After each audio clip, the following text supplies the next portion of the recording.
Okay, so we're going to look at problem 1514, application problem on page 471 of your book.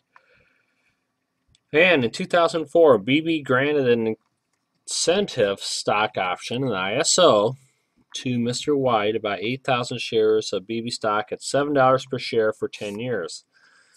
At the date of the grant, BB stock was selling at $6.23 per share. In 2011, Mr. Y exercised the option when BB stock was trading at $22.81 per share.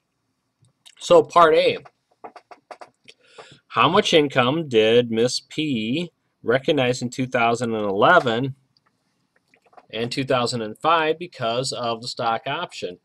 Well, because it is an ISO, there will be exactly $0 recognized as a gain during that period. So in an ISO, no income is recognized until the stocks are sold.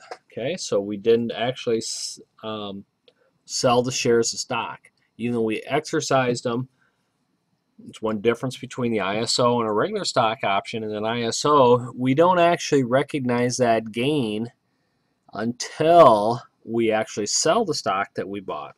Okay, so it's going to be 0. In B, compute their basis in 8,000 shares. Okay, so in B, we are going to take our number of shares. So I'm going to go equals 8,000 shares times our strike price, which is $7.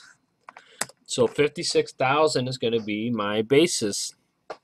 Okay, so my basis is 56,000.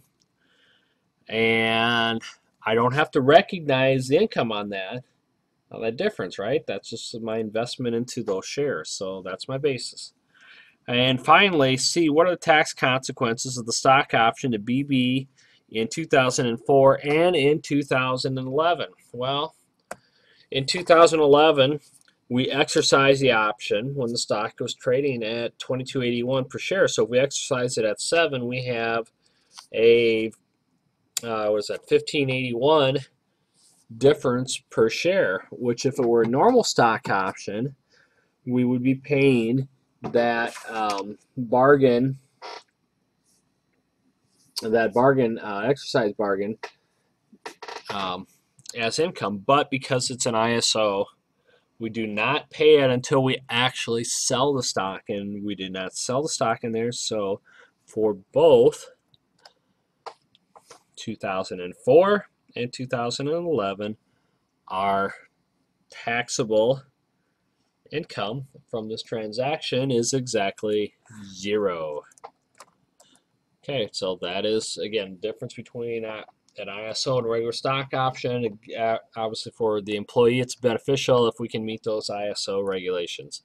Remember, from a business standpoint, they cannot deduct that the bargain price because it's an ISO. So that's one reason why the businesses aren't as likely to do that, because if on a regular stock option, that bargain exchange price, so the difference between the strike and the market price, is deductible as compensation.